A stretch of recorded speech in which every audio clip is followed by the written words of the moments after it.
السلام علیکم۔ آج ہم حکایت نمبر 10 کریں گے۔ یہ شیخ سعدی کی حکایت نمبر 10 ہے، جو اس سلیبس میں ایم اے اردو پارٹ 2 کا یہ جو سلیبس ہے فارسی عربی زبان و ادب کا، اس میں شیخ سعدی کی 10 حکایت انکلوڈ ہیں، جس میں سے 9 ہم کر چکے ہیں، پریویس لیکچر میں موجود ہیں۔ آپ کو جو حکایت چاہیے ہو وہ آپ وہاں سے کر سکتے ہو۔ اب ہم آج کریں گے حکایت نمبر 10۔ جواں مردی رادر جنگ تتار جراحتی ہول رسید۔ ایک بہادر کو جنگ تتار میں ایک گہرا زخم لگا۔ کسی نے اس کو بتایا کہ فلان بازرگان نوشادرو وارد، کہ فلاں تاجر کے پاس ایک نوشادرو دوا ہے،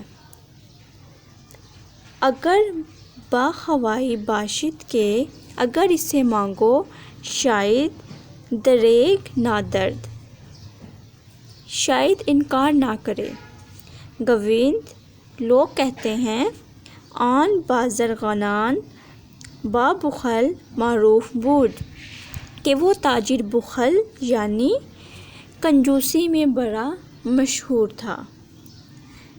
اس حکایت کا ترجمہ یہ ہے کہ ایک بہادر کو جنگ تتار میں ایک گہرا زخم لگا۔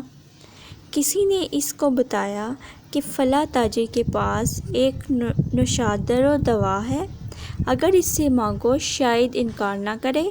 لوگ کہتے ہیں کہ وہ تاجر بخل یعنی کنجوسی میں بڑا مشہور تھا۔ اس کے بعد اپنے شعر کا ترجمہ بتانا ہے۔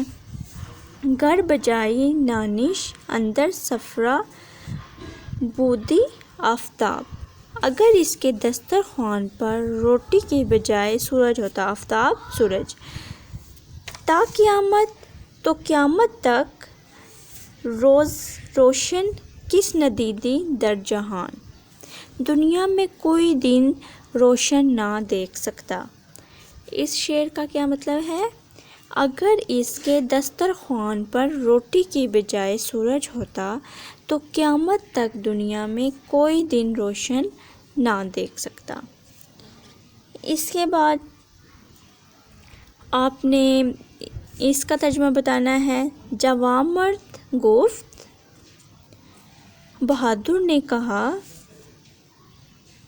اگر نوشد دارو خواہم، اگر میں اس سے دوا مانگوں، داہد یا نہ داہد، تو وہ دے یا نہ دے، منفت کند یا نہ کند، اگر دے تو وہ دوا فائدہ کرے یا نہ کرے، باری خواستن ازو زہر کشندہ تراست، تو اب اس سے مانگنا خود زہر قاتل ہے۔ اس کا ترجمہ کیا ہے؟ بہادر نے کہا، اگر میں اس سے دوا مانگوں تو وہ دے یا نہ دے، اگر دے تو وہ دوا فائدہ کرے یا نہ کرے، تو اب اس سے مانگنا خود زہر قاتل ہے۔ اس کے بعد زہر کشندہ تراست کا کیا مطلب ہے؟ کہ اب اس سے مانگنا خود زہر قاتل ہے۔ اس کے بعد ایک اور شعر دیا ہوا ہے، اس کا ترجمہ بتانا ہے۔ ہر کے از دونان بی منت خواستی، کمینوں کی خوشامد کر کے جو تو نے حاصل کیا، در تن افزودی و از جان کاستی،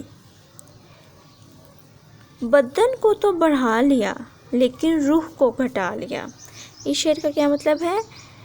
کمینوں کی خوشامد کر کے جو تو نے حاصل کیا، منت یعنی کہ آپ نے اس کی منت کی، کمینوں کی منت کی، پھر جو تو نے حاصل کیا تو در تن افزودی، بدن کو تو بڑھا لیا، و از جان کاستی، لیکن روح کو گھٹا لیا۔ اس کے بعد آپ نے اس کا ترجمہ بتانا ہے، واہ حکیمان گفتہ اند، واہ حکیمان گفتہ اند، عقل مندوں نے کہا، آب حیات اگر فروشن، فی المثل بابردی، اگر آب حیات آبرو کے بدلے میں ملے، دانا نہ خرد تو عقل مند کبھی نہ خریدے گا، کہ مردن بال با از زندگانی بذلت، کیونکہ بیماری سے مر جانا ذلت کی زندگی جینے سے بہتر ہے۔ اس کا کیا مطلب ہے؟ عقل مندوں نے کہا ہے کہ اگر آب حیات آبرو کے بدلے ملے تو عقل مند کبھی نہ خریدے گا، کیونکہ بیماری سے مر جانا ذلت کی زندگی جینے سے بہتر ہے۔ اس کے بعد ایک اور شعر ہے، وہ لاسٹ شعر ہے، اس کا ترجمہ بتانا ہے، اگر حنظل خوری از دست خوش ہونی، اگر خوش خلق سے ایلوا کھا لے تو وہ شیریں ہو جائے، با از شیرنی از دست ترشردی، بد خلق کے ہاتھ سے حلوہ بھی کڑوا ہو جائے، یعنی کہ بد خلق سے اگر آپ کوئی میٹھی چیز بھی لیں گے تو وہ کڑوی ہوگی، اگر خوش خلق سے کوئی کڑوی چیز بھی لے لیں تو وہ میٹھی کی طرح ہوگی، شیریں کی طرح ہو جائے گی۔ تو اس کا نتیجہ حکایت کیا ہے؟ کم ظرف اور کمینے کے ہاتھوں کھانا پینا زہر کھانے کے مترادف ہے، کیونکہ جب وہ کمینگی پہ آئیں گے تو عورتوں کی طرح کھانے پینے کے طعنے بھی ماریں گے، لہٰذا ان سے آب حیات بھی پینے کو ملے تو نہ پیو، کیونکہ غیرت مند آبرو کے بدلے فائدہ حاصل نہیں کرتے، وہ ذلت کی زندگی سے مر جانا بہتر تصور کرتے ہیں۔ تو اس حکایت کا ترجمہ یہی ہے کہ ہمیں جو ہے نا کم ظرف لوگوں سے اور کمینے لوگوں سے کچھ بھی مانگ کر نہیں کھانا چاہیے، کیونکہ ذلت کی زندگی سے مر جانا بہتر تصور کرتے ہیں کہ ایز کمپیئر ٹو کہ آپ کسی سے مانگیں۔ تو اس میں یہی کہا ہوا ہے کہ اگر اس کے دسترخوان پر روٹی کی بجائے سورج ہوتا تو قیامت تک دنیا میں کوئی دن روشن نہ دیکھ سکتا۔ ٹھیک ہے، بہادر نے کہا، اگر میں اس سے دوا مانگوں تو وہ دے یا نہ دے، اگر دے تو وہ دوا فائدہ کرے یا نہ کرے، تو اب اس سے مانگنا خود زہر قاتل ہے۔ کمینوں کی خوشامد کر کے جو تو نے حاصل کیا، بدن کو تو بڑھا لیا لیکن روح کو گھٹا لیا۔ عقل مندوں نے کہا ہے کہ اگر آب حیات آبرو کے بدلے میں ملے تو عقل مند کبھی نہ خریدے گا، کیونکہ بیماری سے مر جانا ذلت کی زندگی جینے سے بہتر ہے، اگر خوش خلق سے ایلوا کھا لے تو وہ شیریں ہو جائے، بد خلق کے ہاتھ سے حلوہ بھی کڑوا ہو جائے۔ اس میں یہی بتایا ہوا ہے کہ کم ظرف سے کچھ نہ لیا جائے۔